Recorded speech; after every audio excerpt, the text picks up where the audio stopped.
Madam আপনি তাড়াতাড়ি বাসায় আসুন। না স্বাধীন, আমি তো এখন বাড়িতে যাব না, আমি একটু পরে আসতেছি। না আপনি এখন তাড়াতাড়ি বাসায় আসুন। এই কি রে, তোকে না কতবার নিষেধ করছি তুই আমার রুমে আসবি না, কেন আসছিস? আর একবার যদি তুই আমার অনুমতি ছাড়া এই রুমে ঢুকছিস না, তোকে আমি জানে মেরে ফেলবো, বুঝতে পারছিস?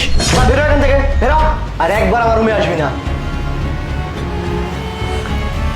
আরে বেবি, তোমার বউ তো আসার মনে হয় সময় চলে আসছে, ও তো এখনই চলে আসবে মনে হয়। আরে না না, আমার বউ আজকে রাতও আসবে না, আমার বউ আজকে রাতেও নাইট ডিউটি করবে। তুমি চাইলে আজকে রাতে আমার সাথে থাকতে পারো, বুঝছো? সত্যি আজকেও থাকতে পারবো? হ্যাঁ, আমার বাসায় তো কেউ নেই, শুধু কাজের ছেলেটা তুমি আর আমি।